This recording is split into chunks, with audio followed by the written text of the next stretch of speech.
बहू, घर में कोई भी सामान नहीं है। वो तो शुक्र है कि राशन पर से गेहूं मिल गए और पिसाई भी घर पर कर रही हूँ, वरना खाने को मोहताज हो जाते। ऐसा कर, तू बाजार से आलू टमाटर खरीद के ले आ, आज मैं वही खाना चाहती हूँ। जी माँ जी, मैं अभी लेकर आती हूँ। पाखी बाजार से सब्जी खरीद कर जा रही होती है तो एक कार के सामने आ जाती है। ड्राइवर जोर से ब्रेक मारता है और गुस्से में तीनों औरतें बाहर निकलती हैं। तुम्हें दिखाई नहीं देता क्या जो कार के आगे मरने आ गई? वही तो, जहाँ ये गरीब लोग अमीरों की कार देखते नहीं हैं, वहाँ ये मरने को आ जाते हैं ताकि हमें ठग सकें। अरे तुम तो भागी हो ना? हाँ भाभी, मुझे तो लगा आप तीनों मुझे पहचान ही नहीं पाएंगी। कैसे पहचाने हम तुम्हें? जरा अपनी हालत तो देखो, कितनी फटीचर लग रही हो और कहाँ से आ रही हो?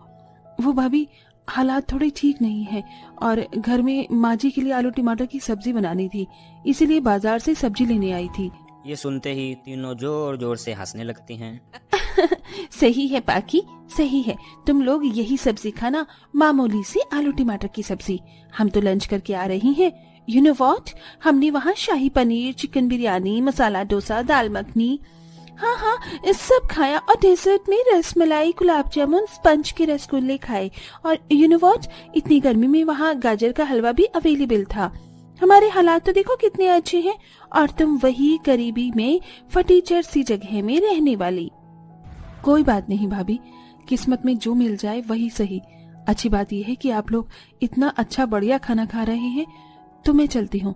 माँ जी घर पर अकेली हैं। एक मिनट भाभी, तीनों भैया कैसे हैं?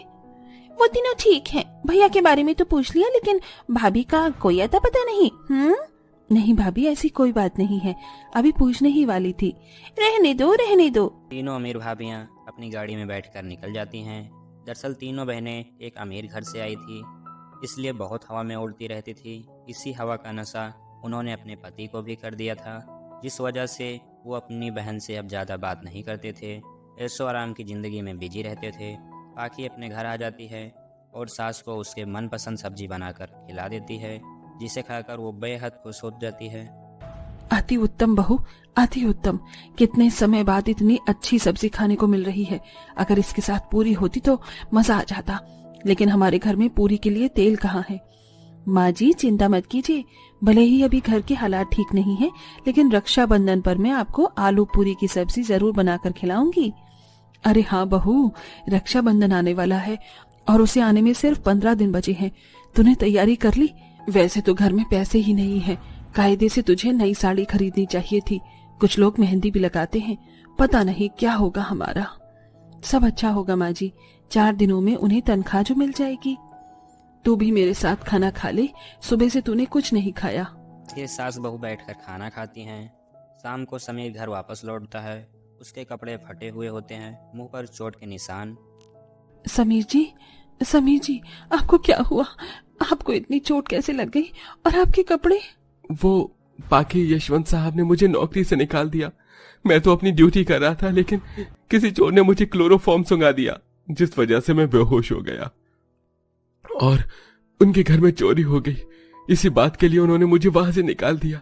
भला मैं इसमें क्या कर पाता? वो चोर बहुत होशियार निकला। इस वजह से साहब ने मुझे नौकरी से निकाल दिया और मेरे बकाया पैसे देने से भी मना कर दिया। क्या होगा? घर का खर्चा कैसे चलेगा? और तुम तो रक्षाबंधन के लिए भी बहुत उत्सुक थी। इस त्योहार के समय में कौन पैसे देगा? क्या आपके साथ इतना कुछ हो गया? आपने समझाया भी नहीं? मैंने समझाया, कैमरे भी है वहाँ, फिर भी उन्होंने मुझे पीट दिया। मुझे माफ कर दो पाखी, मैं तुम्हारे लिए कुछ नहीं कर पा रहा। बेटा, जिस चोर की वजह से तेरे साथ ये हुआ है, मेरी बददुआ लगे उसको। तू बैठ जा, बहू थोड़ा सा हल्दी का दूध दे दे इसे। जी माँ जी। पाखी उसे हल्दी का दूध लाकर दे देती है। वो कपड़े बदल कर दूध पीकर सो जाता है। अपने पति को देख उसे और चिंता होती है। अगले दिन उसे तेज बुखार चढ़ जाता है। हे भगवान, बाजी मेरे पास तो बिल्कुल भी पैसे नहीं है। उनकी हालत तो देखिए, मैं क्या करूं? हाँ, भैया से पैसे मांग लेती हूँ। हाँ बहू, तेरा भाई तो बहुत अमीर है, थोड़े से पैसे मांग ले, हम वापस कर देंगे। जरूरत में अपने ही तो काम आते हैं। पाखी अपने भाई को फोन करती है, लेकिन वो तीनों भैया भाभी बाहर नदी में बोटिंग कर रहे होते हैं।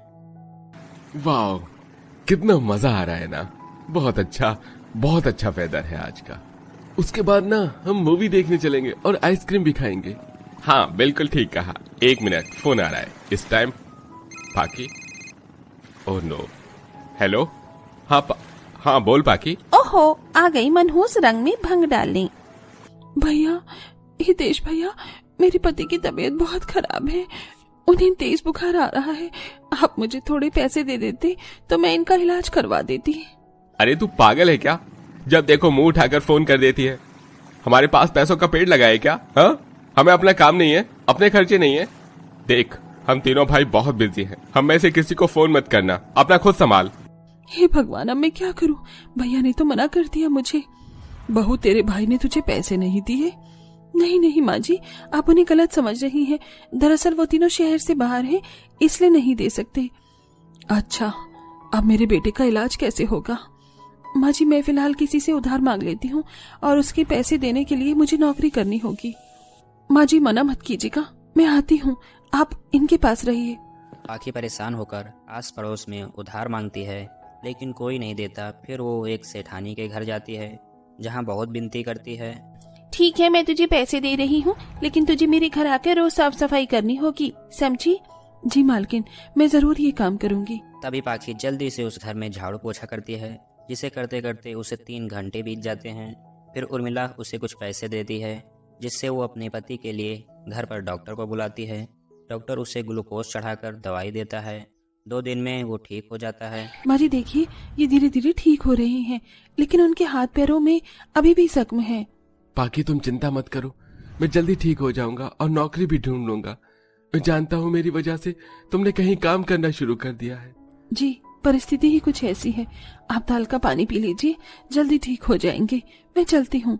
पाखी उर्मिला के घर काम करने चली जाती है और वहाँ रोटी सब्जी सफाई सब कुछ अच्छे से करती है। 1 हफ्ता बीत जाता है। वो रक्षाबंधन के लिए पैसों की मांग करती है, तो उसे सिर्फ 500 रुपये ही मिलते हैं। अब 10 दिन में लाखों रुपए चाहिए क्या? 1000 रुपए का काम किया है, 500 पहले ले गई थी, 500 अब ले लो। जी मालकिन, अब जो भी है इस 500 रुपए में मुझे भैया भाभी के लिए राखी, मिठाई और गिफ्ट लेना है, और अपने लिए एक साड़ी भी। कुछ दिन बाद रक्षाबंधन आ जाता है और पाखी बाजार में सामान खरीदने आ जाती है, जहाँ वो मामूली सी सस्ती मिठाई और राखी खरीदती है। भैया, कोई 100 रुपए में साड़ी हो वो दिखा दो। तभी साड़ी वाला उसे एक छेद वाली साड़ी दे देता है। भैया, ये फटी है। हाँ तो क्या मैं तुम्हें साबुत साड़ी दे दूं 100 रुपए में? पता भी है साड़ी 600 रुपए की है, फटी हुई है, कोई लेगा नहीं त्योहार पर, इसलिए तुम्हें 100 रुपए में दे रहा हूँ। लेना है तो लो, नहीं तो फूटो यहाँ से। दे दो भैया, मैं ले लेती हूँ। मेरे पास सिर्फ 200 रुपए ही बचे हैं। तीनों भाभी क्या लेंगी? उनके हिसाब का तो कुछ नहीं आ पाएगा, इसलिए कांच की चूड़ी ले लेती हूँ। पाखी अपने लिए फटी हुई साड़ी और कांच की चूड़ियाँ लेकर घर आ जाती है। रक्षाबंधन के दिन सुबह उठकर घर की साफ सफाई कर खाना बना देती है, लेकिन पाखी बार बार घड़ी को देखे जा रही थी। उसको पता था उसके भैया नहीं आने वाले, इसलिए वो खुद अपने भाई के घर पहुंच जाती है। उसे देखते ही तीनों सजी धजी भाभियाँ चौखट पर खड़ी हो जाती हैं। तुम यहाँ पर क्यों आई हो, गरीब कहीं की? हाँ, जाओ यहाँ से, तुम्हारी खातिरदारी नहीं कर सकते हम भी अपने भाई के पास जा रहे हैं। वो छोड़ो, पहले इसके कपड़े तो देखो कितने बेकार से हैं, और साड़ी में छेद भी है। नहीं भाभी, ये बहुत अच्छी साड़ी है, छोटा सा छेद है इसलिए मैंने पहन ली। पूरे 100 रुपए में लाई हूँ, अच्छी है ना? 100 रुपए में फटी हुई साड़ी खरीद के आई हो? वाओ! हमारी देखो कम से कम 1 लाख की है, डिजाइनर और गले का सेट, डायमंड पहने हैं।